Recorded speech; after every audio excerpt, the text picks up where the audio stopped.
I've been in business over 11 years. I made my first $1 million by 28, and I own 4 different businesses that collectively turn over multiple 7 figures a year. I've coached over 20,000 entrepreneurs all around the world to learn the skill set and the mindset to create their dream life. And in this episode, I'm going to be giving you the exact blueprint you need to take any business from $0 to over $1 million a year, but also do it in a way where you can actually step away from the business, but the business provides you freedom as well as income. And I call this the 7-3-F.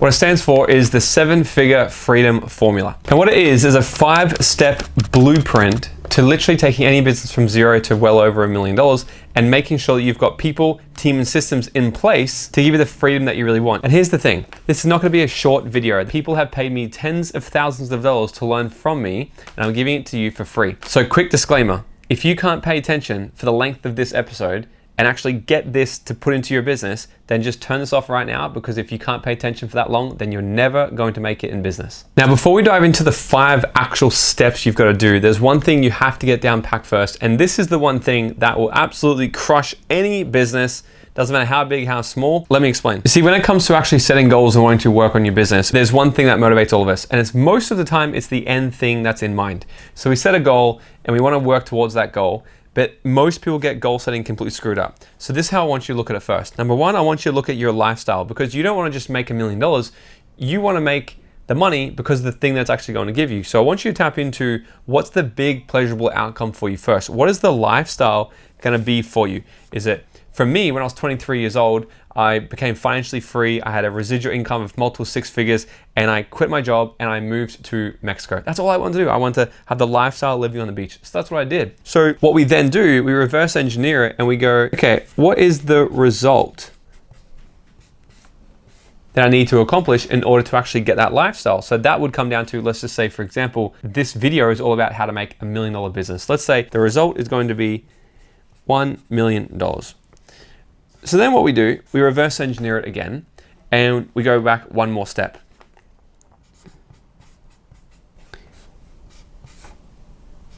And we go, great, what's the action steps that I actually need to take? And I know you're so excited to actually get into these 5 steps, and believe me, they're coming, but if I don't cover this one first, then the 5 steps are gonna be completely ruined, because it matters who's in the operating seat. You see, you can go out there and take lots and lots of action, but if you're operating on hardware that's broken, if you're operating on an identity that's not built for 7 figures, then you'll find every single reason to sabotage it and doubt and procrastinate along the way. There's one step that happens before the action plan, and that is the philosophy that drives the action. So the question is, what are the belief systems that you have in place right now that are either helping you or hindering you?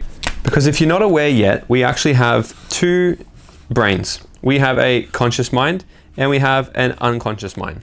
You see, and what happens is a lot of people have these limiting beliefs and these negative beliefs about themselves and about the world. Maybe they say, but I can't be rich. Getting wealthy is hard. You have to work hard to get successful, or whatever it might be. There might be some beliefs inside of your head right now that are going to be holding you back and stopping you. And until we can actually get inside of your brain and start to change them and rewire them, then you're forever going to be limited by the thoughts that you think. This here is your mind, and this here is your body. Because if you want to produce results, you got to look at what actually motivates and drives human behavior. It comes from your behavior. The thing that drives all of your behavior is your emotions. And the thing that drives all of your emotions is your thoughts. So before we get started in this 5-step freedom framework, I want to give you the 3 beliefs that you need to have in order for this to actually work. Because if you don't have these beliefs and you have things that are working against you, then it's not going to work for you. How do I know this? Is because I've now taught this formula to 20,000 plus people all around the world, and not every single one of them has actually succeeded at it. And I'm telling you it's because they have beliefs that hold them back. They have beliefs that create crappy emotions, that creates crappy behavior, that gets crappy results. And then the results will create a feedback loop and reinforce the thoughts that they originally thought. So if they had a thought that said, I've got to work hard to be successful, so then I'm gonna have more of like a desperate sort of energy, so I'm gonna take half-ass action, and I get half-ass results. Then the results come in and reinforce the thought and say, well, see, I didn't work hard enough, and I just worked really hard, and if I've got to work hard than what I just worked, then I might burn out, and if I burn out, I'm not gonna feel good, I don't wanna do this, I'm gonna get a job. This is what happens inside of people's minds. But the thing is, it all happens unconsciously. but then they'll justify rationally with their conscious mind and create a reason as to why they can't do it. And the most horrible thing about that is they actually believe it, and it reinforces this entire feedback loop. So I'm going to give this to you right now. There are 3 beliefs you've got to have in order to be extremely successful. The first one is you need to know that there is actually gold to be found. See, if you're going out there on this crazy endeavor and you're going to start following the blueprint in this training, then you must know that there is a substantial amount of pleasure at the end of this game for you. There's no way you're going to put all this motivation and actually build this if you didn't think that there's actually gold for you to find at the end of this journey. So the fact that you're here watching this and listening to this right now tells me a lot about you, and it tells me that you know that there is a massive vision out there that you're pursuing. You know that there is something way bigger in the future coming for you than what you currently have. The second belief is to know that you can find it. You see, there's nothing more debilitating than to be on a crazy journey, going out there trying to pursue greatness and build a successful business if you have this belief inside that says, but I don't know if I can actually do this. Can I really do it? Am I really made out for this? So this means you have to have absolute belief in yourself. You need to know, you need to back yourself, because what's gonna happen is when you go out there and you start building this business and start scaling, you're gonna have a lot of people that are throwing shade at you, throwing rocks to you, saying, you can't do this, who do you think you are? How do I know this? Because I copped this for years. And what I want you to do is to take all of these people who say shit like this and use them as ammo, and make sure you never, ever quit, because they're waiting for you to fail. A mentor said to me one time, the only way you can ever actually fail is if you quit. And the last one, the most important one, is it's worth it. You see, this journey might take you 6 months, 1 year, 5 years, 10 years. I'm not sure how long it's going to actually take you to build this business all the way up to $1 million per year in revenue. I guarantee if you follow my blueprint, which we're about to get into, you're going to do it in rapid speed, faster than anyone else you actually know. But the thing is, I can't tell you exactly how long it's going to take, but what I can tell you is that it was worth it for me. It took me about 6 years to make my first $1 million, and then took me 3 years to make my second $1 million, and then now we're on track this year to do over $1 million in a month very shortly. So the question is it worth it for you? If it's worth it, then let's get into this training, grab a notepad and pen, and let's really get down to work so you can extract as much value from my brain, my failures, my successes as possible, so you can really get to your gold. Okay, so the very first step you need to focus on in any business is sales. I don't care what anybody says to you. The first thing you need to do in your business, it's not building your website, it's not getting your logo, it's not getting printed freaking things on a t-shirt and going out there and telling people that you're in business. The only thing that matters in the very early stages of business is that you make money, because the lifeblood of any business is cash. Now, I see so many people in the beginning getting screwed up here for many reasons. Number one, they jump a few steps ahead and they go into the 3rd phase or the 4th phase of this blueprint.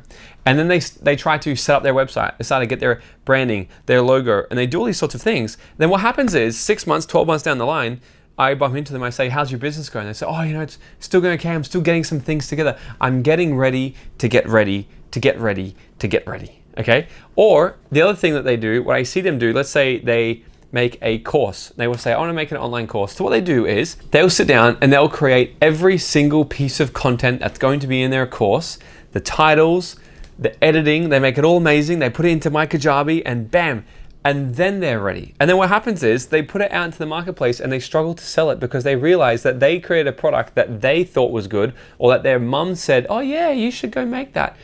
But they didn't test it in the actual marketplace. So what happened is the marketplace said, I'm not interested in that at all. So then they wasted all of this time, all of this money, and all of their confidence because they put something out that they didn't actually test if the market wanted it first, and they wasted all of this effort doing it, only to get back to less than square one because now they feel defeated. So there's 3 things that you need in this stage. So let's walk through them. The first thing is you need a product or service idea. You don't need to have the perfect product. You don't need to have the course. You don't need to have any of this made yet. You just need the idea. Because what happens is when you start going out there and you start telling people about your idea and you say, hey, I've just started a new business and we're selling this product, we're doing this, and we're servicing these sorts of people. Are you interested? You're gonna get market research from people and they're gonna tell you, no, I'm not interested in that, or yeah, my friend might need that, or you might start to just get actual information to see if your idea is even something that people are interested in. So let me give you an example. So what I wanted to do when I launched my podcast in 2020, we did a really good job in our podcast. We went to number 6 in Australia, launched a really good podcast, and then a lot of people started coming to me and asking me, hey, how do you build a podcast? So I would tell a friend, hey, do this, don't do this, don't do that. And then I was at a friend's event one day. We were talking about making money and how easy it is to make money and things like this. And she challenged us in the room where she said some sort of challenge where she's like, I challenge you guys to stop procrastinating on the thing that you want to be doing. Go out there and just tell the people about it. So I asked her, I said, hey, I got a deal for you. I want to work with you. What I want to do is I want to sell my new idea, my new product from your stage to your customers. And whatever I make in sales, I'm going to put all of it towards working with you one-on-one. Do we have a deal? And she says, yes, absolutely. She goes, you got 10 minutes, go and tell your people about your product. I said, oh my God, okay. So I went up on stage, and what I thought was, I'm like, I could probably put all of this knowledge that I have about launching and starting a podcast into a course. So what I did was, I'm like, well, I think that's a good idea. I started a podcast. I think why would everybody else not want to start a podcast? But again, I didn't want to go and waste time in making my course and doing all those sorts of things yet because I wasn't sure if people actually wanted it. So I stood on stage in a room full of about 40 people and I had 10 minutes and I said, so let me tell you a little bit about my success of my podcast so far, what it's done for me, why it's important, where I think the world's going, the benefits you could have by having your own podcast, how to actually start your own podcast. And then I said, but let me ask you a question. I spent years trying to learn all this stuff. If I could give it to you in a simple course, which told you A, B, C, D, exactly what to do to launch and start your podcast, how many of you would want it? And everyone's hands in the room went up. And I'm literally making this crap on the spot. And I started writing it out on a whiteboard. And I said, so all of my ideas are worth $5,000. We have a program that's about to start and you can be the first people to jump into it. Today, it's only $497 if you're in. And then you know what happened? We had almost 30 people in the room stand up, go to the back and buy it in full for $497. So I made in 10 minutes about $15,000 and it blew my mind. That was the most money I ever made in a short amount of time like that. People turned around and said, so when do we start? I said, I'll let you know, it starts soon. I went home that night and I got my drawing board out and I said, okay, what am I putting into this course? Step 1, this, step 2, this, and I drew out the steps. And then what I did next was, I said to everyone who just bought, I said, we all start in 1 week. That bought me some time to get a few stages ahead. And then what I did was I started to teach this program live 1 week at a time. So that way I could teach 1 week and then work on the next week and then teach it the next week and then work on 1 week and teach it the next week. Then I taught them how to launch their own podcast in the space of about 8 weeks. I then took all of this content, put it into a course, and then remarketed it and told more people. The moral of this story for my first one here is stop waiting to get ready. Just start with what you have right now and start telling people. The second thing you need is this thing called your Dream 100. And what this is a list of 100 potential people that you know that you could maybe speak to about your product. I'm not saying that they're going to buy your product. I'm saying just 100 people you know who could maybe buy it or know of somebody who could buy it. And how you find these people is these 4 F's. The first F is your family. So get out a piece of paper and start writing down all of your family names. Now, some of you might have a family that would be very supportive and buy all of your first products. They could be a little bit biased, so don't take them for gospel, but definitely take their money. The next people are your friends, people that are actually in your circle, the people who you call to go out to dinner with, to go on a holiday with, these close friends, the people that you actually like, that you want to hang around with. The third one is your followers, the people who already follow you on social media today. They obviously like you, they want to follow you, they look at your content, the people who view your stories. You could all get at least 100 names already from these 3 alone, but if you're really stuck to get 100 people together, then it falls to my favorite, which is the 4th one. Anyone foolish enough to get within 5 feet of you. Believe it or not, I made millions of dollars doing this one here. Talking to strangers, getting in an elevator with people, striking up a conversation, getting to know them, connecting with them on social media, working them down my funnel, selling them on a product, meeting people in an airport, airplane, traveling, hotels, everywhere. I become a master connector in my early days of business, and this is still one of the best ways to do business. Because what happened for me when I first started, none of my family were supportive of my business. None of my friends were interested in what it was I was doing. I had hardly any followers, so I was only left to learn how to actually do this one. And I'm so glad I learned how to do this one because I had to learn the art of opening up a conversation, selling, prospecting, and all of these good things when it actually comes to business. So what you do once you've got your 100 list, you actually just go and start talking to these people. And actually just say something along the lines of, hey Bob, I've just started this new business where I'm teaching people how to launch their own podcast online. I don't know if it'd be for you or not, but I've just started. You're the first person I thought of. Have you ever thought about starting your own podcast, or do you know of anybody that you could direct to me that I could tell them about my idea? Why I love this so much is because they're going to say to you one of a few things. They're either going to say, oh my God, I've been literally dreaming about that. I really want to start my own podcast. Tell me, how do I do it? There's only two things you're really wanting in this phase here. You're wanting cash and you're wanting testimonials, because that's what we're going to need in our next phase. Now, if they don't say, oh my God, yes, I've been dreaming about this thing, tell me more about it, they're probably going to say, no, not really. That's not really for me. Not my vibe. Or the third thing they'll say is, not really for me, but you know what? I think I know somebody and I could probably connect you with them. And you say, amazing. Can you please connect me with that person? I've made so much money through referrals. It's not even funny. You see, a lot of people open up a sales conversation with somebody. They say no to them. They get all worried and concerned and be like, oh, it's not going to grow. My business isn't going to grow. I'm going to fail. Da, da, da. They don't think to ask them, hey, it's all good. I didn't think it was for you anyway. But question, who do you know that might be interested in wanting to launch their own podcast? If you can send me someone, I'll give you a referral. The last thing you're going to need in this first phase, attitude and work ethic. In the beginning, you're going to be doing a lot of work and seeing very little results, and it's going to look something like this. And that is how your results are going to look. In the beginning, you're going to be putting in a lot of work and you're only going to be seeing a little bit of returns if you're lucky in the beginning. But eventually what can happen is, as time goes on, you'll get to a point where you're making a lot of money, but you're only doing a little bit of work. That's what we need to get to. Most people give up way too soon, somewhere in this cycle here.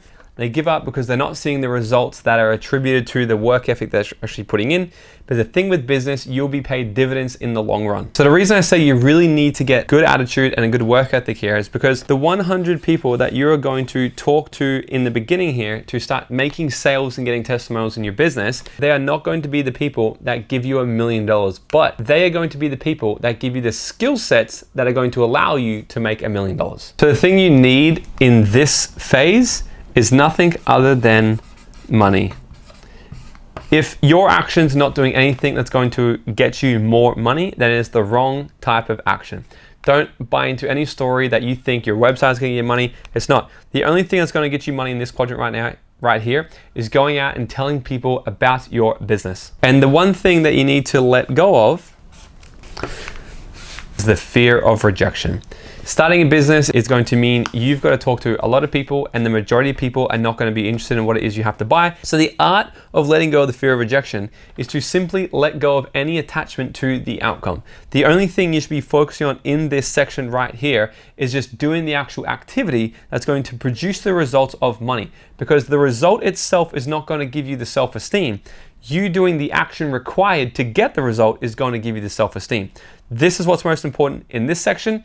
Now let's move into the next phase, marketing. Now this one is super cool. Why? Because good marketing can't become good if you don't have money to put into the marketing, which is why the number one thing you need to focus on is getting sales in your business first. Because if you can use your product or your idea, the thing you haven't even made up yet, you can then go take this and put it into paid ads, or you can hire someone to do social media. You can start creating content. You can start getting the word out more about the thing that you actually do. So if you're stuck in your business right now and you're under about 30K per month, I guarantee you it's because you have a sales efficiency problem or you're not marketing properly enough. Maybe you're having some months like this and up and down. So hopefully what I'm about to show you right now could be the little tiny thing that you need to pivot and get that leap you need to the next income bracket. Now the first thing you need here is an offer. In fact, not just any offer, you need a level 10 offer is what I call it. And what I mean by that is you need an offer that is packaged and positioned so freaking good that your ideal client sees it and goes, oh my God, this was made for me. They say if your marketing is so good, you're not going to need good sales. But if your marketing shit, then you need to make up for it with good sales. What we want to do is give you a business and an ecosystem here that has a really good sales system, but also really good marketing and positioning. Now, how do we create a level 10 offer? My most favorite way to actually create an offer is following the steps from the GOAT himself, Alex Hormozi, and he talks about the value equation. And this is what I want to show you right now. And it's the most simplest way to actually look at an offer. Now, before we talk about your offer, what's important to understand is your offer is not your product. Your offer is not your service. Your offer is how your product or your service is positioned and packaged, and it's how it's perceived by the client. Okay, so let's say, for example, I'm going to stay on the podcast course. I was selling a course that teaches you how to launch and scale your podcast. That's not an offer, that's the product. What the offer was, I'll teach you how to launch your podcast into the top 100 in less than 30 days, guaranteed all your money back. That was what my first offer was with that course. The big promise was all around what is the thing that you're actually going to get from this. And this is what we need to look at. So the first quadrant up here, we need to look at what is the result that they're actually going to get? What is the promise? So hopefully by now, if you've already gotten your first 5, 10, 15, maybe 20 clients by just selling and talking to as many people as possible, you've got to take all this information from them and get really clear. Who are your favorite clients? Who are the ones that actually did the work, got the result? And what was the result that they actually got? Go and interview them now and ask them, hey, what was the best thing you got from this? How has your life transformed? How are you feeling before you start working with this? How are you feeling now? What were the doubts in your life? And just start to ask them these questions so you can start to get clarity around the exact result that you actually get people through your product or service. The next one that Alex talks about is the likelihood of achievement. Okay, now this is something that this is their perception, okay, which I'm gonna come back to that section in a moment, but I've got like 8 different ways. I call them the 8 offer adders. I'm gonna give you guys a couple in a moment that you can put into your offer that when you put them into the offer, it's going to increase the likelihood of achievement in the customer's eyes. Because remember, the offer is all about how the customer perceives your product or service. It's not the product, it's not the service. It's how it's packaged, it's how they perceive it. So your goal is to increase these top 2 quadrants here. And it's to decrease these bottom 2 quadrants. And the bottom 2 quadrants is time, being the first one. So you want to decrease how long it's going to take them to actually get the outcome you said they're going to get from it. And the beautiful thing is, essentially the shortest amount of time that you can help a client get their result in, it's more valuable. You want to decrease how long the time frame is from them starting to work with you and them actually getting the result. People will pay more money for the shorter that actually is. The last one is energy and sacrifice. So how much energy and sacrifice is going to be involved by the client to actually get that set outcome. So let me give you an example here. If I'm selling a fitness product, which one would you rather buy? I have a magic pill, and I guarantee you're going to lose 20 kilos or 20 pounds overnight when you eat this pill. And the only thing you need to do is literally eat the pill and then go to sleep. And when you wake up, you'll be 20 pounds or 20 kilos lighter. And if you don't get the result, I'll give you all your money back. It's $25,000 for this pill. Do you want it? That pill would sell like that, because anyone who has a pain that says, I want to lose weight, they've tried every single diet, they've tried everything before, they know that there's a lot of time, effort, and sacrifice involved in having to get this thing. But if you can just give them a pill and it's healthy and it's amazing for their body, they can do it overnight, they'll get it. This is why people will pay for surgery and liposuction, because it's instant and it's guaranteed. They know it's going to happen for them. That's why they pay extra money. So what one would you rather buy? The $25,000 pill or my 16-week boot camp, where over the next 16 weeks we work together and you have to eat chicken, rice, and broccoli every single day. I'm gonna check in with you every single day and make sure you've done your workout. And in 16 weeks, you're gonna drop 10 kilos. It's $1,000. Which one would you really want, right? That second one's kind of like, oh my God, it's not very desirable. Like, I'm not really enthused to buy it. And this is why poor marketing will cost you a lot more in sales, because you need a good salesperson to convince this person as to why they should buy it. But if you have a really good marketing plan put out and your offer is so freaking dialed in, you have a level 10 offer, the offer itself put in front of the right person will make them go, holy shit, shut up and take my money. Now, I said I'd come back to this one up here. How do we increase the likelihood of achievement? Okay, now this quadrant here, like I said, this is Alex Hormozy's method. But what I like to do, there's a few other phases. I can't get into the entire thing here, but our mastermind members, we break this entire thing down to really help them dial in the perfect level 10 offer. But one of the things that we want to put inside of here is we want to go, how can we put some things in here, some offer adders that increase the likelihood of achievement? Let me give you the easiest one possible, and that is a guarantee. Okay, how can you remove the risk altogether? How can you do a risk removal or a risk reversal? That's 2 of the 8 offer adders that I usually teach. So the first one is the risk removal, which would be, if you don't get this result in this time, then you get your money back. Meaning, I'm gonna remove all the risk for you. There's no risk involved at all. The only thing is upside for you. Are you in? And the second one is the risk reversal. So what you could do here is, hey, there's no risk on you, there's only risk on me. For example, one of the offer adders that I've added into our mastermind, for example, in my inner circle mastermind, is we help business owners scale from 0 to over $1 million. My guarantee is, if you don't get 100% ROI working with me, then I'll keep working with you until you do. There's no risk for you, I'm wearing all the risk. Meaning, if I don't actually get you the result that you want, then I have to spend more of my time, energy, and money to help you get that result. So damn, I must be really freaking serious that I can get you these results, and we are. Number 2 is You've now got to get really clear on who your ideal client is, because in marketing, they say, if you speak to everyone, you speak to no one. You see, back in the sales quadrant, the only thing I wanted you to do was talk to anyone with a credit card and a heartbeat, because they are going to give you cash. They're also going to give you feedback, and they're going to give you testimonials. Through that process, you're going to start to figure out who are your favorite clients, who you like to work with, who you don't like to work with. This is going to help you really dial in this phase here, so you can get really clear on the exact person with the exact problem that you solve, then give them an amazing offer and put it in front of them. And if you start to put these two things together, your marketing is going to go freaking off, and you're going to start making even more money, put back into marketing, and grow your business over and over and over. Now, the question is, how do we find our ideal client? So I'm going to give you something here right now that literally took me probably 6 years to figure out. You see, one of the things that I've obsessed with over the last 11, almost 12 years now is human influence, human behavior, and why people do what they do. This is why I'm an expert when it comes to mindset and working with people on a neuroscience level to transform their lives, because I really understand how people think and what motivates human behavior. Then I took all of this and I put it into business, and turns out it's really useful here as well. There's only one thing that makes anybody buy. You know what that is? Emotions. So you've got to figure out, what are the 4 core emotional drivers that your ideal client has that's causing them to be pissed off, agitated, and desperate to buy your product? The first thing you need to figure out is, what are their fears? What are the things they're genuinely worried about happening in their life? What keeps them up at night?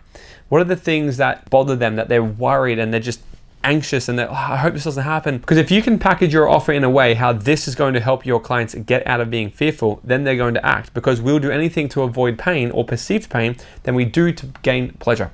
So a lot of people are out there like, get my product, it's going to help you get this benefit, this benefit, this benefit, and that's all good. However, what you should be doing is telling them, hey, when you buy my product, you're going to get out of this pain, out of this pain, out of this pain, so you can start having this benefit, this benefit, this benefit. Got it? If you can move away from the things you don't want and move towards the things you do want, you can create an emotional trigger inside their body, and you market and position it in a way like that, and they're going to buy every single time. The next one is frustrations.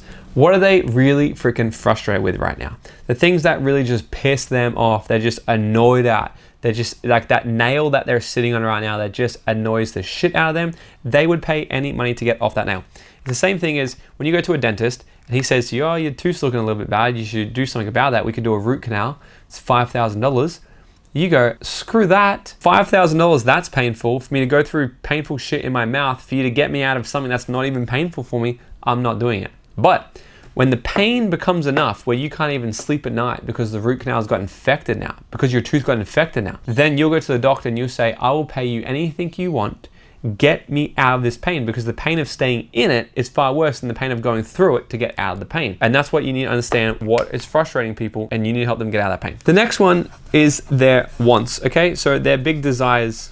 What is their ambition inside them? And they're like, I want this. I really want to create this. This is where I want to get to. What are the things that they want? And the last one is the big dreams, their big ambitions, their visions for their life, the things that they want to create. When you get really clear on these 4 things, I'm telling you, this is the only thing you need to worry about right now in this phase of your business.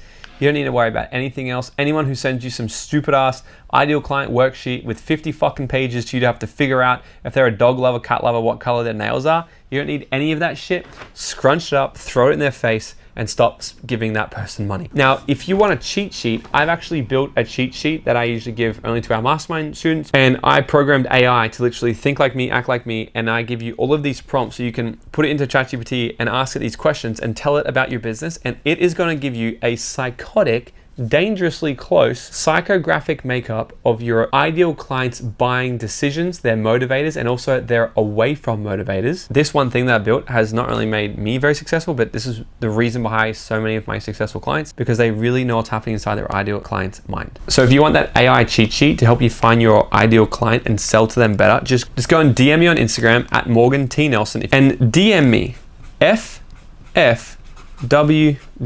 And I'll just send it straight to you. It's 100% free. That's your little bonus that you get for staying this far into the video. So good job. And the last thing you need for here is to have a single channel strategy, okay? You don't want to be building a YouTube channel, having a podcast, building an email list, blog, Instagram, LinkedIn, Facebook, word of mouth, door knocking, referrals. You don't want any of that shit. What you want to do is you want to find what has been from your test clients, right? In the sales quadrant. What has been the best place that's given you the easiest clients, the fastest clients, and the best ones to work with?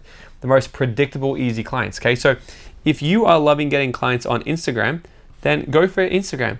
If you're loving Facebook and Facebook groups, go for that. If you do door knocking, then go for that. If it's LinkedIn, then go for that. Whatever it is for you, where your ideal client is most likely hanging out, and whichever has been the place that helped you in the past get the most clients, then go and just focus just on that channel.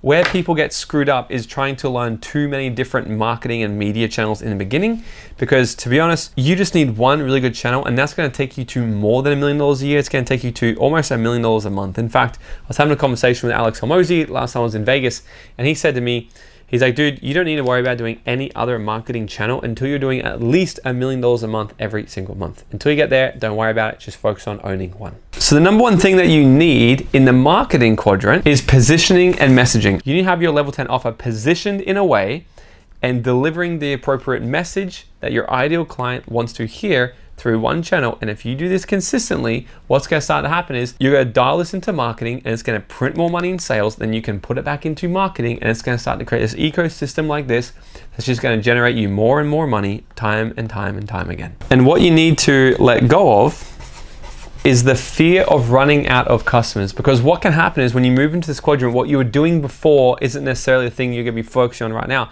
And sometimes people start speaking to their dream 100 list, and they think that's all the people that exist in the world.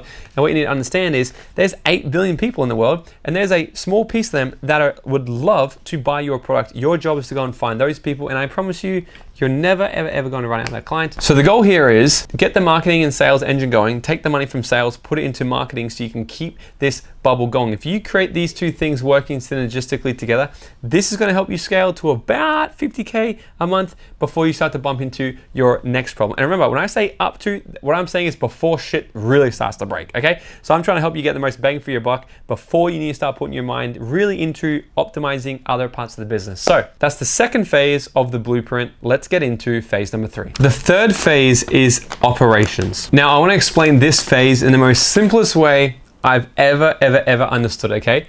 Sales is the thing that actually sells your product.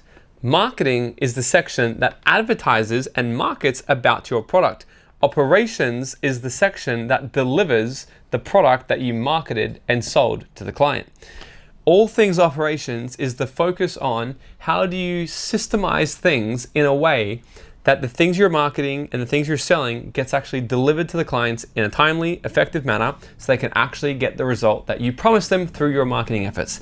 That's the whole thing. So the 3 things that you're really going to need in this section is where things start to get, in my opinion, a little bit complex, because I'm like most entrepreneurs, I'm the visionary, I'm the creative, I'm not a systems type of person. But this section is where you really got to start to focus on systems, otherwise shit is going to fall apart. It's going to be very manual, it's going to be very slow, and it's going to really suck for you, okay? So what I would suggest, if you're anything like me, when it comes to this section, really focus on the saying, who, not how.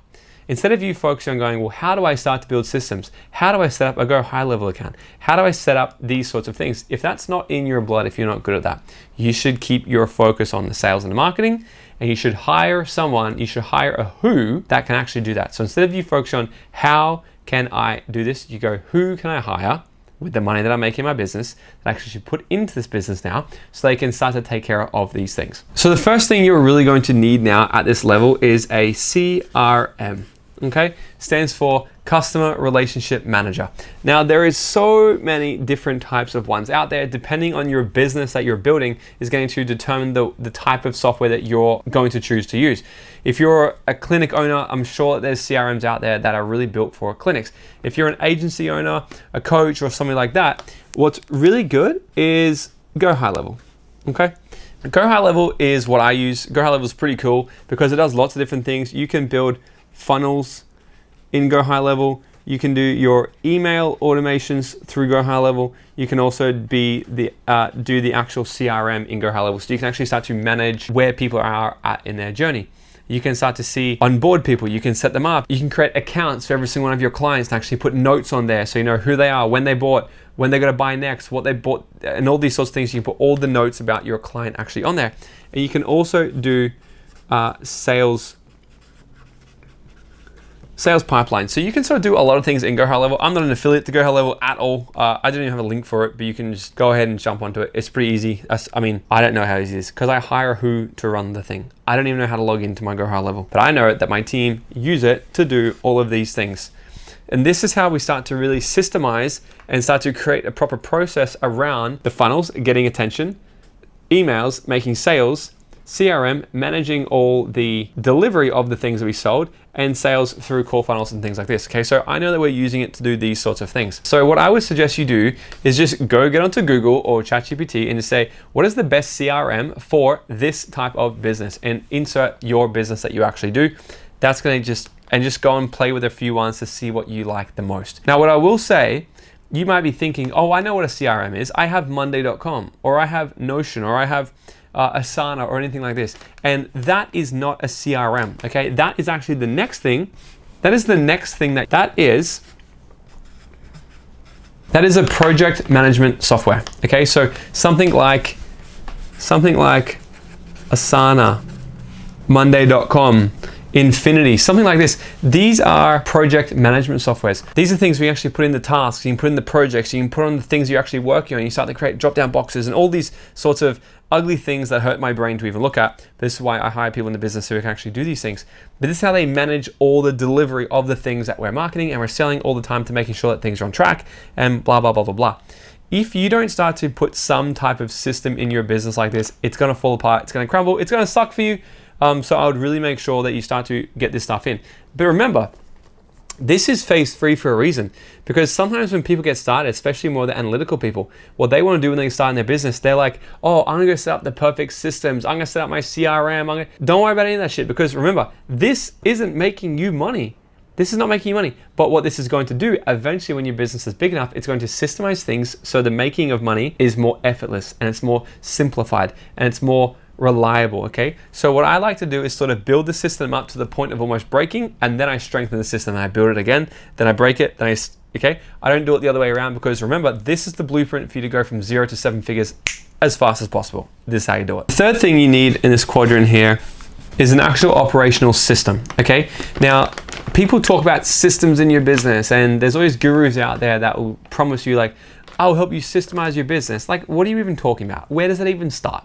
Because every single part of the entire business can be systemized. I can systemize how we do social media content. I can systemize how we set up this studio right here. I can systemize how we deliver the product, market the event, fill the event. I can systemize all these different types of things. Now, you don't need systems for everything. In fact, I wouldn't recommend it, but this in itself is a system. A CRM is a system for managing all of your clients' data. The project management software is a system for you to manage the projects that are happening for you. An operational system is the system that you use to actually manage the daily operations and weekly operations of your company now. Now, pay attention. What you're really going to want to introduce right here is this thing that some people don't really like, and it is called meetings. But the reason they don't like them is because people have meetings for no reason at all. There's no structure, there's no agenda at all. What you want to do is just have 2 types of meetings. Number 1,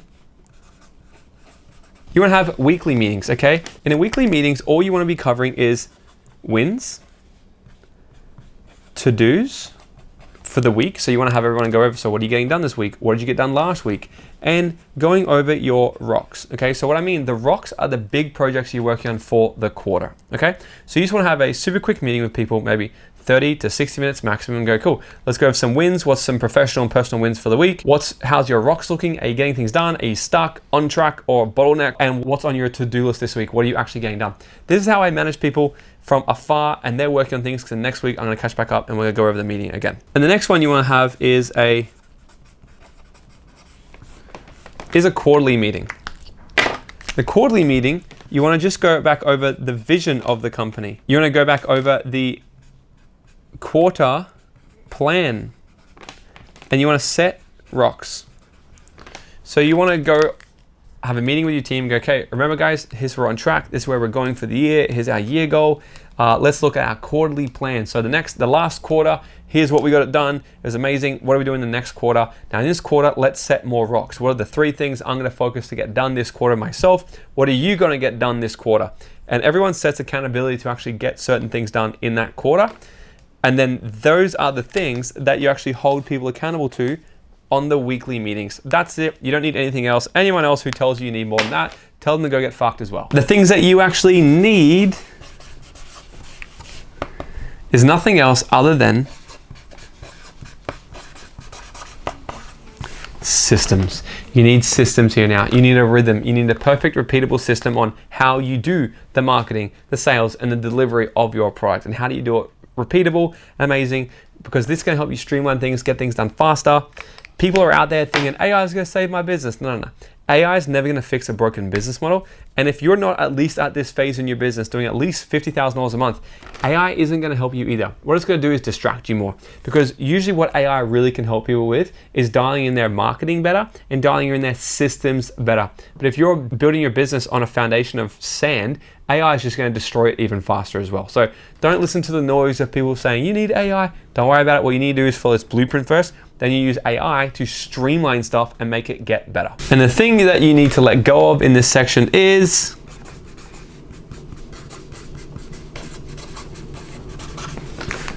perfectionism. Because guess what? Your business is never going to be perfect. It's never going to feel like it's perfect. It's always going to feel like it's broken. There's nothing you can do about it. One of my friends interviewed the CEO for McDonald's in Australasia. Okay, CEO of McDonald's. You know what he said? He said, business is always going to feel like it's rocky, nothing's working, and everything's broken. So you just got to keep going with the plan. That's the CEO of McDonald's. You'd think that shit's systemized as all hell, but no. Every single day, it's about going to work and actually looking at what's broken today, what's the constraint, how can we improve things and make things better. You will not ever get past this phase of your business if you're still focused on making every single little thing perfect. So I have a saying that goes like this: done is better than perfect. If you let this mantra and this philosophy lead you through this way, you're going to get to 7 figures per year in no time at all. So once you've dialed in this, what you're going to have is a business that is predictable and measurable, meaning you're going to know exactly how to manage your leads, manage your sales, and then manage the delivery of the thing that you're actually selling. And if you do this over and over and over and you create these amazing systems, you're going to be able to scale your business to about 70K a month before things start to get really, really rocky again and you feel like, oh my God, it's just been pulled apart. What's going on? And that's going to lead us to the next one. So if you're in a point in your business right now where you're like, oh my God, I feel like I'm doing everything, everyone's talking to me, nothing's ever done right, everything's just crazy, then this is what we're going to cover in the next one. Okay, so I hope this one made sense for you. Let's get into the fourth phase. Okay, so the fourth phase is leadership. Now this is where the majority of businesses completely die in the ass, because what happens is they can't switch from being a lower level business operator and they can't learn to let go of the control, and they have all these other fears that pop up, etc., etc. It's actually quite funny because I work with a lot of entrepreneurs, specifically all around mindset, helping them unlock and break through their beliefs and level up their identity and their self-image and all these sorts of things. And in the beginning of your journey, you really, really, really need to work on a lot of mindset, because you're breaking the shackles of who you were in the past. And then what happens is you start to grow your business, and the majority of business owners think like, okay, now I need strategy and marketing. And believe me, you do. This is why I teach this whole blueprint. But what will happen is the pendulum will swing back the other way. And the fourth level here is really where it all comes back down to a lot more mindset and a lot more all about you. You see, sales can be, you can really crush it in the sales quadrant by becoming really good at selling.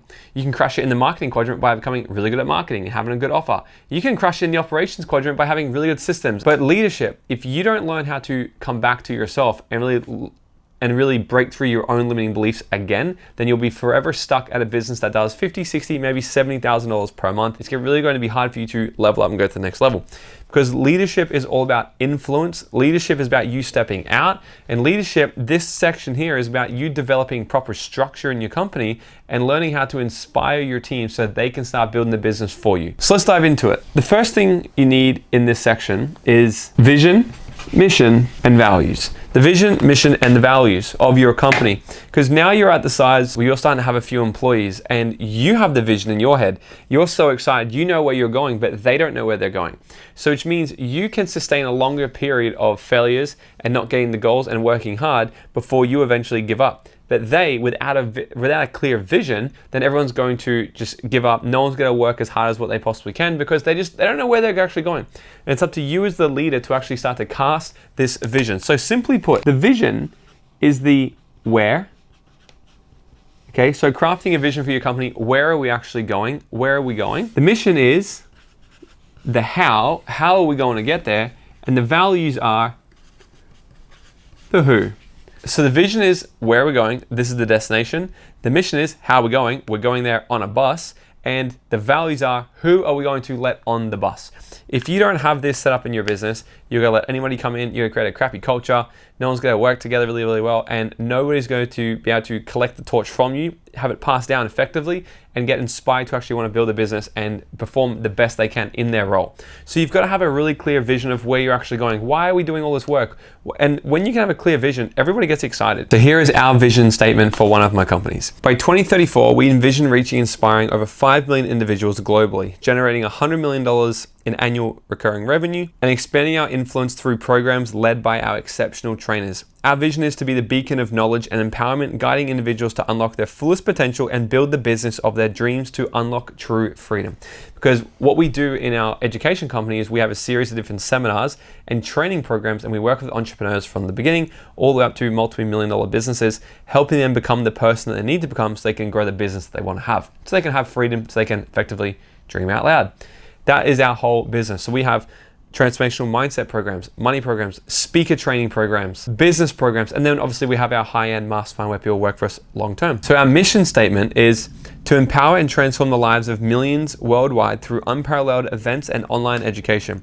We are committed to delivering top-tier training, fostering personal and professional growth, and making a profound impact on our community and beyond. That is the mission. When we share this with people who come and work with us, they get so inspired by seeing this, because we're not just growing something. This isn't Morgan. Morgan's not growing this business. We are growing a mission. We're all on a mission, and we all get to contribute our unique resources and our skill set and what we're uniquely gifted at to this mission, and we create something that's a lot bigger than us that we can be proud of. And then our values, here's just a few. We value impact, fun, world-class results. We never settle for the first option. Reliable, sincere candor, passion and integrity, kindness and love, and we always assume we're wrong. So let me give you an example of how this one's so crucial. So one of our mastermind students, Nigel, he first joined our community and he had a cabinet making business, and he was doing pretty well. And he'd been in business for nearly 20 years. And we had a conversation. I said, what's going on with your business? And he said, well, I want to get it ready so I can sell it. I said, okay, cool. Why do you want to sell it? He goes, oh, I'm just over it. It costs me too much time. I'm always there. It's stressful. I said, you're not really selling it to me. I said, how are you going to sell a business that requires you to be there all the time, that you hate, that as soon as you step away, people aren't doing what they need to be doing? I'm like, it's not going to be, you're going to have to pay someone to take it off you. And that pain infuriated him even more. He's like, well, what do I do about this? I said, well, let's go through these quadrants. So number one, sales. I go, how's your sales? He goes, we're turning people away. He goes, we can't even keep up all the work. I said, great. How's your marketing? I said, I'm assuming pretty good. He goes, yeah, we're so good. He's like, we're one of the best around. People know us. We get repeat business. Okay, amazing. How's your operations? How's your quality of delivering these products at a high standing? He goes, amazing. I pride myself in doing this. I said, good. I said, before you tell me, let me guess, you're making about 50, probably never made more than $80,000 in a month. And he goes, yeah, actually, we're making about 50 to 60 grand a month. I said, well, makes sense, because you're at the leadership quadrant. So tell me, what's your vision? What's your mission? And what's the values of your company? And he's like, oh, we just want to do good work. And I said, that's the problem. I said, so no one in your team is getting excited to show up and work, and when you're not around, they don't know why they're working, because you're not doing something bigger than what you're actually doing. All they're doing is they're working on the project at the time, and when you're not around, they don't really care. They don't care at all. Then just get it out and then on to the next one, and they're living day to day, week to week, and they're not inspired. So I said to him, I said, why don't you go create a really good vision, really good, great mission, and amazing value systems for your company, and then you quality check all of the values against your employees. And if any of your employees don't meet the values of the company, then you've got to let them go, because the values of the company is going to create the culture. It's going to create this system where people want to be around and people want to actually want to fulfill the mission and the vision. So he went and did this. He inspired himself. He got absolutely fired up about it, and he casted the vision for his whole team. And he messaged me literally just last week, and he goes, we just made over $100,000 this month. So he's been working with us now for about 4 or so months. Because we just did over $100,000. This is my biggest month I've had in 17 years in business. I said, it's amazing, because we just had to unlock that next constraint, which was his leadership problem. Okay, the second thing you need here is real structure. And what I mean by structure is really looking at your company as a proper organization now. In order for you to really start crushing in this quadrant here, you have to make a decision to stop acting like a small-time business owner and grow some balls and really step up as a leader, cast a big, powerful vision, and create a proper structure and an organization instead of having a little side hustle. I see so many people I see so many people start out in business because they want a side hustle, and that's amazing. And they want to escape, their job, and then they do that, and that's so cool. But then what happens is they never leave that mindset of being a part-time business owner. And they make 40K, 50K, maybe 60K a month. And they got all this freedom and they think that's amazing. And if that's your goal, then that's also amazing. If you just want to make $500,000 a year and have this kind of freedom and not much overheads, then go for them. That's incredible. But if you clicked here, I think you want to make $1 million and beyond. That's what this training is about. So the idea is to really go from thinking like a small-time business owner where you might have one VA or two VAs or something and you're doing everything yourself, to really switching to leading a team, hiring people to put them into the right structure that actually get the job done properly, so you can start working on the business and not in the business. This quadrant is really about you stepping out and working on the business and stepping up and becoming a real CEO. So this is the simplest structure I want to show you. This is you, the CEO. Typically, you're going to be a visionary. This is how any sort of great business works. You're going to be the more visionary type of personality. Think of like the Steve Jobs, the Elon Musk. Elon Musk is not sitting there doing processes and building systems. Elon Musk is out there going, shaking hands, doing bigger deals, creating these big plans, casting a massive vision, and then hiring people to help sort of integrate behind him. So every good business is built like this. You have the CEO, and then here you have some sort of integrator. This can be a COO, which I wouldn't recommend at this time. This could be a general manager, which I also wouldn't recommend at this stage business. It could be a good EA, an executive assistant, which I would recommend. Or it could just be a business manager, someone who can sort of just glue things together. And I always like to refer it as this. I'm the person in the team who brings all the Lego and I throw all the Lego in the air and I say, hey, look at all this amazing Lego. This is what we could be doing. And then I walk away. And then I need the integrator to grab all the Lego that's in the air and start gluing it and sticking it together as it comes down before it hits the ground. That's what makes a good team. So if you're starting to hire people and you're the typical visionary where you got all the ideas, you're the big dreamer, you're the big thinker, you do not want to hire somebody who's also like you. Don't fall for this trap. Most people will hire somebody who's like them because, well, I like them.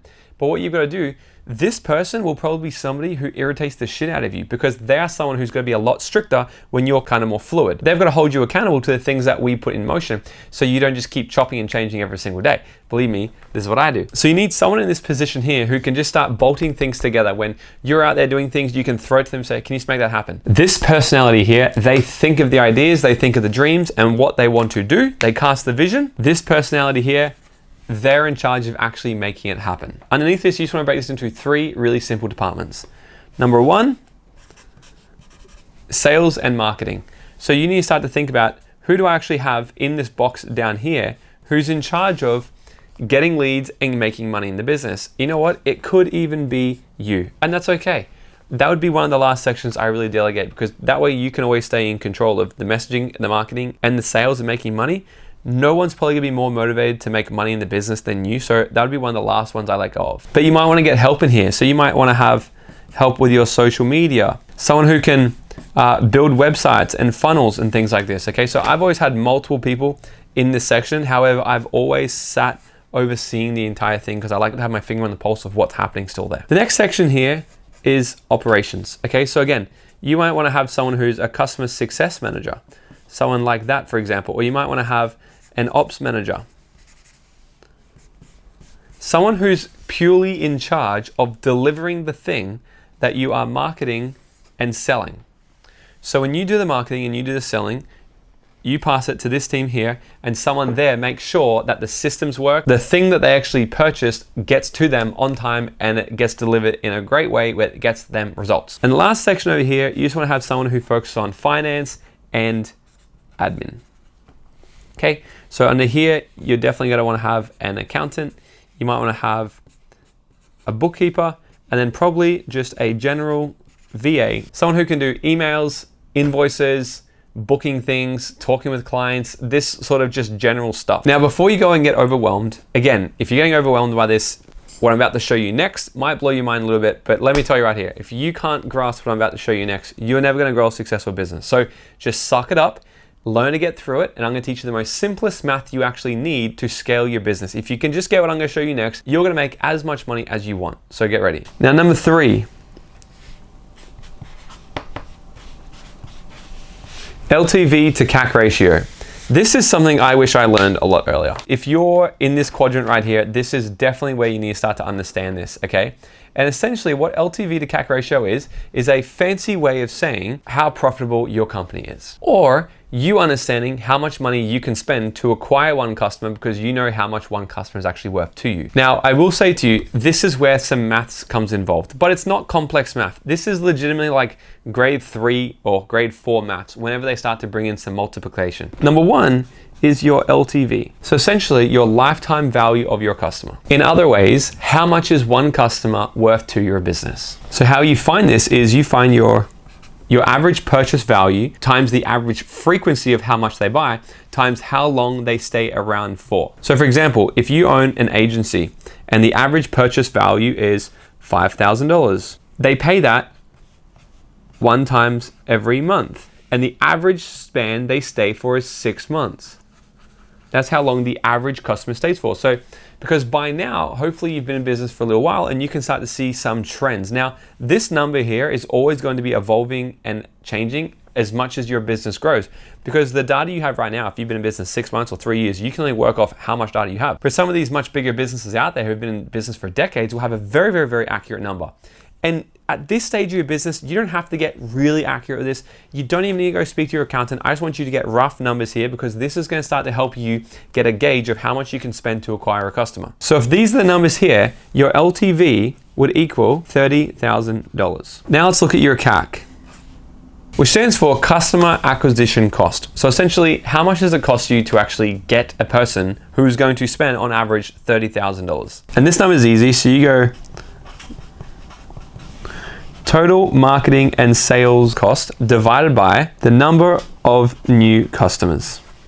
So for example, if it costs you $200 to get a lead on a phone call and you close 50% of those leads, it costs you $400 to actually close somebody on a $5,000 per month for 6 months. But then you've also got to factor in how much you have to pay your sales commissions. So maybe you pay your sales commissions 10%. So then you have to add the $500 commission that they also own, bringing it up to $900. Now that's one way of working out, and very simply it's going, how much do we spend on marketing to get one lead? How many of them close? Okay, 1 out of every 2 calls will close. Then we pay our commissions this much money, so it's $900. Or you can simply just go, okay, we spent $10K on marketing, we paid out $10K in sales commissions, and we got 10 new customers. So then you divide this top number by this bottom number, and that's going to give you $2,000, right? So obviously I'm just making up random numbers here, okay? So now what we're going to do is we're going to pick just one of these. So I just gave you 2 ways to sort of figure that one out. This way was just a very, very super easy one. This one is actually just built off the actual maths right here, if you're doing it over a monthly basis or a quarterly basis. Now that you know what your LTV is and you know what your CAC is, we need to come back up here and figure out what is the LTV to CAC ratio. So simply put, we do LTV divided by CAC. So we do $30,000 divided by 2,000, and that's going to give you 15. So we have a 15-to-1 ratio in this business, meaning on average for every $1 that you spend on marketing and sales, you're going to get $15 back. This is as far as the maths I go in my business and when I coach people to actually scale their business, because if you can understand how much one client's worth to you, if you can understand how much they cost you to get, and you can understand your ratio here, now you can really understand the gap in your business. And this business right here, that's a pretty profitable business. When you understand this, you will then understand how much you can pay to acquire a customer. And what one of the famous marketers, Dan Kennedy, says, whoever can spend the most money to acquire a customer will win. So ultimately in this quadrant, in the leadership quadrant, the thing you ultimately need in this quadrant is support and go-getters. And the thing that you need to let go of in this quadrant is the fear of losing control. Because one of my friends, Dan Martell, said, he goes, 80% done by somebody else is 100% freaking awesome. And I've followed that mantra for quite a while now as well, and it's pretty good. So when you're starting to grow, if you can just find people, you put them in, they can do it 80% as good as you, let them do it, then you need to move more into a section of, instead of you in the business doing the thing all the time, you need to start to mentor and teach and inspire other people and start to really lead them, put them in the positions so they can all move towards the big vision and the big mission of the company. So if you can do this successfully well, this will successfully take your business all the way up to around 90K to probably just over 100K per month. But if you can't get a grip on this, if you can't get a grip of actually outsourcing, letting go of control, understanding these metrics, building some structure and having a vision, mission, and a values of your company, then you're going to absolutely struggle, just like Nigel did before he came to me. he was struggling to really get through these caps. But once he gets clear on this stuff, he can really sort of get really clear and start moving things forward again. So here's what I want to do. The last quadrant is a very exciting one, because to be honest, you can get to $1 million per year just for these 4 if you do it very, very well. But the last one is something that I think you're going to want to know about, because the last one, if you don't do it correctly, it's just like building your dream home on sand, right? You don't want to build on a rocky foundation. This puts a bow on all of it, and this is going to be the thing that actually helps you scale your business past 7 figures to multiple hundreds of thousands of dollars per month to even multiple millions per month. So without further ado, let's get into the 5th quadrant. Let's go. Empire. Now this is the 5th one for a reason, because there's so many people out there on social media especially saying, I'm building my empire, and that's all good, like God love them. But let me tell you, an empire isn't making 300K a year, it's not making 500K a year, it's not even making $1 million a year. An empire is having a series of businesses that all plug in and glue to each other. I'm going to explain something in this section here that's going to blow your mind and hopefully really expand what you thought was even possible for your business and your wealth building, and help you think a little bit bigger than just having this business. But before we get into that one, we're going to start with this one.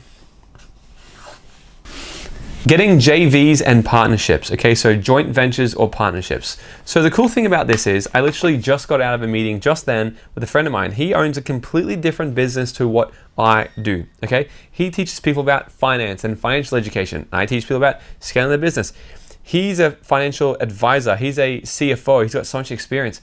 And what we're going to look at doing is some sort of joint venture where he can come in and give my clients all this extra advice and help. And if anyone here does business with him, then I get a piece out of the buy, okay? So we'll take 10 or 20 or 25% usually for some sort of referral-based partnership like this. If I can have somebody come in as a partner or a joint venture, this one's more of a partner. If I can have him sort of come in as like a partnership, come in and do something like this, and I get a split every single time someone buys from our network. I also had one set up many, many years ago with one of my other friends who also done financial education, funny enough. And every single time somebody came to us and wanted to learn how to invest and make money online, I would say, you should just go buy this person's course. I'd put them in a group chat together. He would do all of the sales for me. And then he'd send me 25% and I'd make $700, $1,000, whatever it was at the time, through every single time someone would buy. And it was amazing. I remember in 1 year, I made like an extra $50,000 just from doing partnerships and referrals. And it was really, really incredible.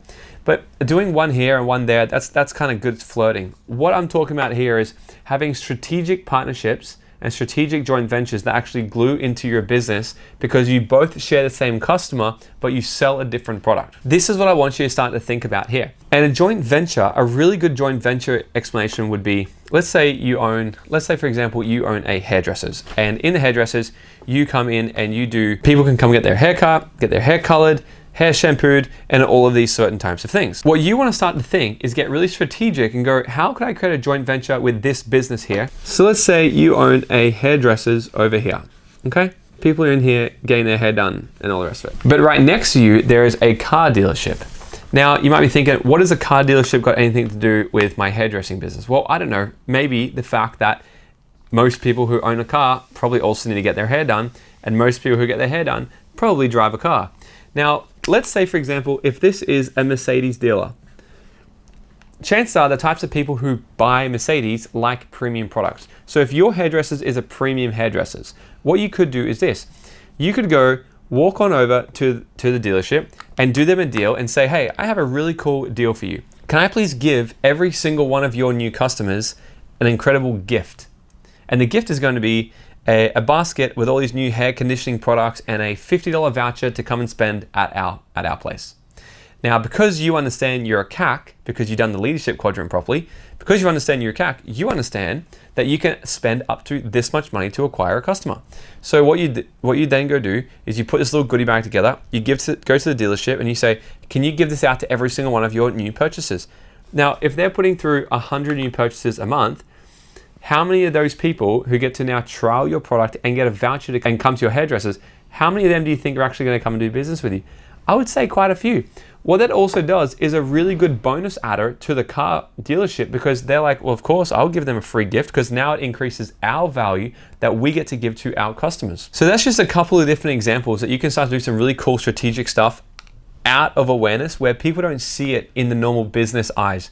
This is how I've had businesses and partnerships connected to multiple different areas and people not even know about it, because when they come through my system, I can refer them somewhere else, but they could be part of my program. They might not even know about it. I could white label them, you name it. Before I move on to the next one here, let me just give you a little bonus on this one.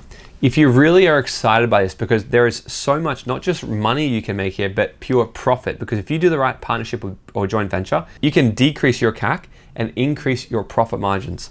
So I want you to think of 100 different businesses that you might know the founder of, or you might not know the founder of, but 100 different businesses that share your ideal client.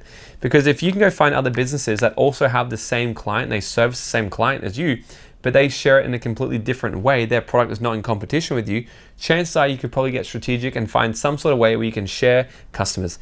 Let me give you one more example before I move on to number 2. I was having dinner the other day with one of my friends. He's a massive buyer's agent. And I said to him, I said, what's the biggest problem you have with all your clients that come through? He said, to be honest, a lot of them mindset, they think small, they're not thinking wealth. I said, what if we start to do this? What if every single client that you bring in, we give them a free ticket to my transformational program where we can really rewire their mindset and help them be more successful? What if we did that? And he's like, that'd be amazing. He said, what would you want for that? I said, nothing, just here's a free gift. And then if we can just put more people in my room, then that's it. And this is what we're in partnerships, we're in talk right now of actually trying to put together. So if I could start to put through an extra 50 people a month through my programs, I understand what the LTV is from one customer at my programs. So I'm willing to do a loss leader on the front end and give away stuff for free and service them myself because I understand the value of them down the road. Number 2 is having your business under management. What do I mean by that? There's 3 types of people that you can be in your business at any one time. Number 1, you can be the technician. You can be the person that actually is on the tools, doing the work all the time. Nothing gets done unless you do it. You're the one processing the payments. You're the one making the sales. You're the one doing the accounting. You're the one doing all of it. Sound familiar?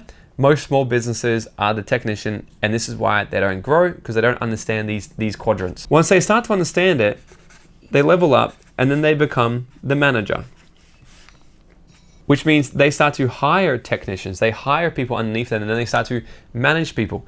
This is also where a lot of businesses go to die, because what happens is they start a business because they want freedom, but then what happens is they hire people because they were told you should go hire people, but now what they do is they spend all of their day just managing staff all day long. This bottlenecks yourself. It doesn't create any more time and space for innovation and to lead and grow the company. Ultimately, if the business doesn't suffer, you will suffer. And level 3 is when you really make the decision to actually become an entrepreneur. And what the entrepreneur means is you have outsourced these top 2 positions where you've hired technicians and you've hired managers that manage the technicians, allowing you to actually have more space in your business. So when you have your business effectively under management, what I'm meaning is you have a good general manager or a business manager or a COO or somebody who can actually run the day-to-day operations and management of your business.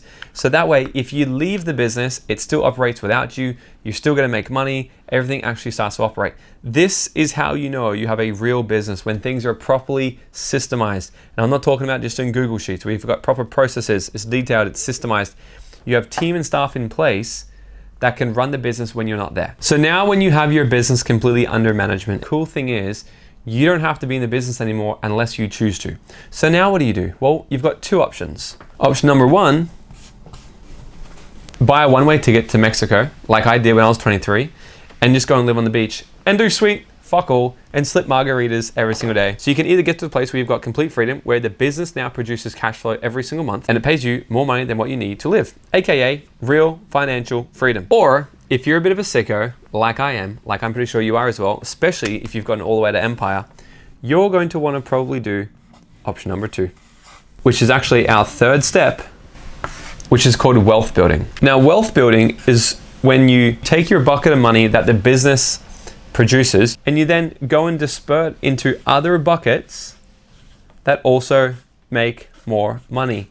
And you start to take the money and put into other places, so you start to multiply the money. You might want to go ahead and put your money into property, shares, or other businesses. Whatever it is, you want to go start to take this money and then you put it into other income producing assets.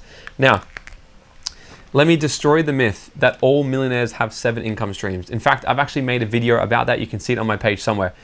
I made a video that completely destroyed the myth of needing 7 income streams to become a millionaire. It's completely screwed up, okay?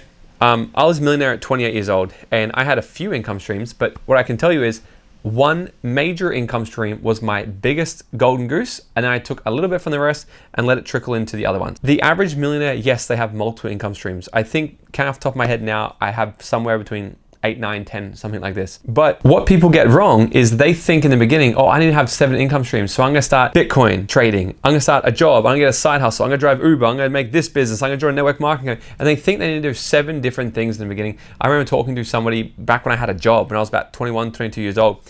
And I was talking to him, we were renovating his house, and he looked kind of wealthy at the time. And I said, what do you do for a business? And he's like, oh, you know, I do a little bit of this, a little bit of that, renovate this house. I got a vending machine, I do this. I said, oh my God, how can we do so much? He goes, well, the average millionaire has 7 income streams. I said, oh, cool, are you a millionaire? He goes, no, not yet. And then now I know, I'm like, well, that's probably why. Because you were trying to chase 7 rabbits, right? If you chase 2 rabbits, you catch none. So what you need to do is you focus on one thing until you're making enough money till you get to this section.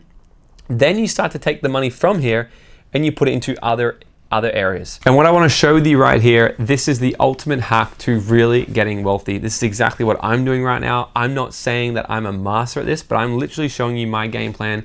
This is exactly what I do and what I'm doing currently. I want you to imagine this is a champagne glass. And underneath this, we have a couple more. And underneath this, we have a couple more.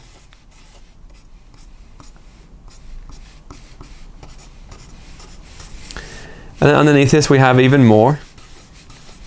You see, if you follow my steps that I've just taught you, and you start to fill up your first cup properly, what's going to happen is, if you have so much coming into this top section, eventually what's going to happen? It's going to start to overflow. It's going to start to overflow, and it's going to start to fill up these cups. And eventually that's going to overflow. And they're going to start to fill up these cups. And then eventually they're going to fill up these cups, and these cups, and these cups, and these cups. What do I mean by this? You need to focus on building one business really well first. And what I consider really well, I would say to at least $600,000-$700,000 a year minimum before you start to focus on this. Because once you get this business up and it's profitable and it's under management and it's systemized, this section here gives you time to actually then go and focus on buying other businesses, doing properties, sitting on the beach, actually enjoying your life. This is where you get to eat the fruits of your labor if you do it correctly. Or like I said, if you're a sicko like me, you get to go and focus on what's the next business that you actually want to go and buy, acquire, or build. So for me, we have our major education company, and this actually flows into, I have a media company. I also have a studio that I own that we're filming in here right now. And I also have another education company that I own. I actually just forgot. I have another company that is all about nutrition products. So I have an online business that still works in the background, but a lot of it is all flowed from the top. So if we look here, my personal brand really starts all of this. People come into this world here, and then sometimes people go, well, actually, hey, I want to launch a podcast and I want to go viral on social media. Then we have a business that we can help them. Hey, I want to use events and I want to become really good at this, and we need a studio, we can use this. Hey, I want to really grow my income and be financially savvy, we can also do this. And hey, I want to be healthy in the meantime as well, I want to do this as well. And there's been other businesses that have come and gone as well. We had a health one at once and we got rid of it because what I realized is I took it on too soon. How do I know that it was too soon? Because it was taking too much of my effort and I couldn't focus on the main thing again. So now what's happening is, we're at the point where, because we've sort of focused on these things, I get to keep focusing on the next piece of the pie. So not only does everything up here fund the next wealth building, but I get to get creative and go think of it. So what I'm also thinking about right now is we're doing some property buying. We're buying a lot of shares. We have some crypto, but what we're also done is in the private equity space. So I've just invested into a massive AI company that is actually building out all of the energy sectors for OpenAI. It's valued at a couple $1 billion actually. And the only way I'd be able to do this, take the time to actually go and research it, do the due diligence, get the money, split the time in to actually set it all up, is because I've got to the empire phase where my business is operating whether I'm there or if I'm not. Okay, so now I know what you're thinking. What do I need in this section and what do I need to let go of? What you need to get here, negotiation and influence. So if you are not good at negotiation, actually doing deals, then you're gonna suck here. If you don't have any sort of influence, what I mean is social media influence. Like if you don't have a brand, you gotta get a brand. You need to have some sort of leverage that's really gonna help you here. And you really need to understand the art of influence, because your goal here is about doing JVs, partnerships, deal making, building your business, putting it under management, leading a team, inspiring. You're not doing any of the work here. You're inspiring. You're moving the pieces so they all work together. So you've got to become a master at negotiation and influence. And what you got to let go of here is the fear of success and freedom. This fucks up so many people, where the sight of them actually having this crazy lifestyle and having nothing to do anymore and having people do it, it screws with their identity. And they start to have this identity crisis, this self-image crisis. And sometimes they can go and self-sabotage this entire thing. They can go and literally knock out the glasses midway and screw up the entire thing, or they go and cheat on their partner, or they do just crazy stuff and they start to mess this up. So you've got to let go of the fear of having success and the fear of having freedom. The best ways to do this, I mean, if you want me to do a whole masterclass on that, let me know. But you can also DM me on Instagram, Hypno. And I'm gonna send you a hypnosis recording that I still use to this day, every single day, to reprogram my mind and reprogram my self-image for massive success and massive wealth and freedom. I wanted to feel familiar in my body. I wanted to feel comfortable. So I don't want to get to this point here where it feels like I can't do it or I shouldn't do it. So if you want to really start to really rewire your brain as well and help you in this section, go and DM me that word. I purposely left this right until the end because I only want people that are really committed to actually get access to this. I record this myself. I charge people over $5,000 for one session if I'm gonna do this with somebody. So go ahead, DM me the word Hypno and you can get that for free as well. So if you do this successfully, this can literally take your business 150K months to infinity. This is cool. Every single business I work with, I'm looking at trying to fix a constraint in one of these 5 areas, and I guarantee you every single time it's one of these 5 areas or it's mindset. There's only 2 things. So every single time I look at helping anyone scale their business and really get to the next level, we're looking at these 2 things, their mindset or one of these 5 levers. So hopefully you got so much value from this. Hopefully you got more from this than a freaking MBA at school.